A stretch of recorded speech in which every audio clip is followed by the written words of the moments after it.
अशी ही आपली नारळाच्या दुधाची कढी खाण्यासाठी तयार आहे. मी वरतून याला कोथिंबीर घातली आहे. हाय फ्रेंड्स, मी रुपाली निगम. आज आपल्यासाठी घेऊन आले मी नारळाच्या दुधाची कढी. ही मोस्टली तर कोकणामध्ये खाल्ली जाते. याच्यासाठी लागणारं साहित्य तुम्हाला सांगते आता. मी मीठ घेतलंय, चवीप्रमाणे तुम्ही घ्यायचंय. जिरे, मोहरी, मिरची घेतल्यात मी साधारणतः तिखटवाल्या मिरची 5 ते 6 घेतल्यात. थोडा कढीपत्ता घेतलाय, 6-7 पाकळ्या लसूण चिरून घेतला मी, थोडं हिंग घेतलंय आणि इथे हे 2 नारळ मी चिरून घेतलेले आहेत बारीक, म्हणजे ओले नारळ आहेत, फोडून चिरून घेतलेले आहेत. साधारणतः ते खवून घालतात, खवून त्याचं दूध काढलं जातं. पण शहरामध्ये हे फारसं शक्य होत नाही किंवा वेळ कमी असतो, तर मी हे जे आहे हे चिरून घेतले आणि आता आपण ते मिक्सरमध्ये बारीक करून त्याचं दूध काढून घेणार आहे. हलकसं थोडंसं त्याच्यात घालू. आता आपण ते मिक्सरमध्ये फिरवून घेऊ. अशा पद्धतीने हे सगळं दूध काढून घ्यायचं. अशा प्रकारे हे आपलं नारळाचं दूध साधारणतः 4 ते 5 वाट्या निघालेलं आहे आणि याच्यामध्ये थोडं पाणी मिक्स आहे. ते तुम्हाला पहिल्यांदाच सांगितलंय मी, जसं मी आपण खोबरं बारीक करताना पाणी घातलं, त्यामुळे ते अर्ध्या ग्लासापेक्षा जास्त त्याच्यात पाणी येईल. तुम्ही जर नुसतंच दूध काढून घेतलं तर नंतर तुम्ही त्याच्यात पाणी मिक्स करू शकता. आता हा जो चव राहिलेला आहे नारळाचा दूध काढल्यानंतर, आयदर तुम्ही हा जो आपला रोजचा मसाला जो आपण करतो भाजीसाठी त्याच्यासाठी वापरू शकता किंवा वाळवून सुद्धा ठेवू शकता. जसं मी तुम्हाला सांगितलं, एक तर तुम्ही त्याचे कानोले करू शकता, चटणी करू शकता, काहीही करू शकता, पण हा वाया काही जात नाही. ठीक आहे. आता आपण फोडणी घालूया कढीसाठी.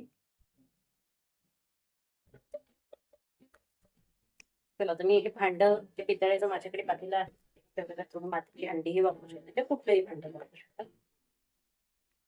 गरम झालंय, याच्यात 1 पळी तेल घालतीये. तुम्ही तुपाचीही फोडणी देऊ शकता, ते नाही की तुम्ही तेलाची फोडणी देते. हे फार तेल नाही घालत याला. सगळ्यात आधी मी टाकते याच्यामध्ये 2 चिमटे घेतलेला हिंग, अर्धा चमचा मी मोहरी घेतली आहे. मोहरी छान तडतडली की आपण त्यात घालणार आहोत जिरं. कढी घालते, कढीपत्ता बसून घालते, कढीपत्ता मिरची.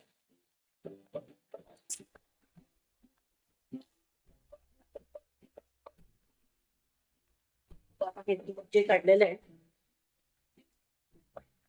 ते घालते त्याच्यामध्ये.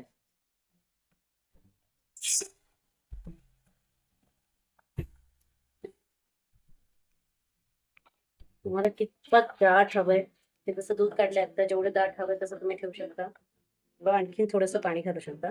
मी आता याच्यामध्ये अर्धा चमचा मीठ घालते, तुम्ही तुमच्या चवीप्रमाणे घालू शकता. अशी ही आपली झटपट नारळाची कढी तयार झालेली आहे. तर थोडीशी उकळी येईपर्यंत आपण ठेवायचं. त्याला फार उकळ्या येऊन द्यायच्या नाहीत, कारण मग ती फुटू शकते. जसं आपण ताकाच्या खिंड करतो त्याच पद्धतीने, पण फक्त याच्यामध्ये आपण काही मीठ वगैरे नाही घालत आहे. ही जी नारळाची कढी आहे ना, भातासोबत खायला खूप सुंदर. जे सोलकढी पीत असतील त्यांना तर फारच आवडेल. कधी वरण खाण्याचा कंटाळा आला, आमटी नको असेल, तर या पद्धतीची कढी नक्की तुम्ही करून बघू शकता.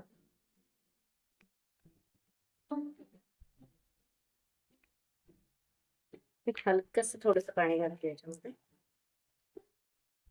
अर्धी वाटी.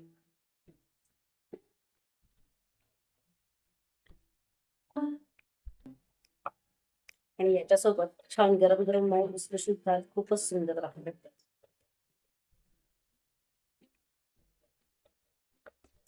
अशी ही आपली नारळाच्या दुधाची कढी खाण्यासाठी तयार आहे. मी वरतून याला कोथिंबीर घातली आहे. एवढा सुंदर वास सुटलाय ते आता मला राहवत नाहीये. मस्तपैकी छान गरम गरम भात घेते आणि त्याच्यासोबत ही कढी घेते.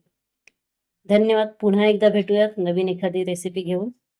माझा चॅनल जर तुम्हाला आवडत असेल तर तुम्ही लाईक करा, सबस्क्राईब करा, शेअर करा आणि कमेंट नक्की करा. धन्यवाद.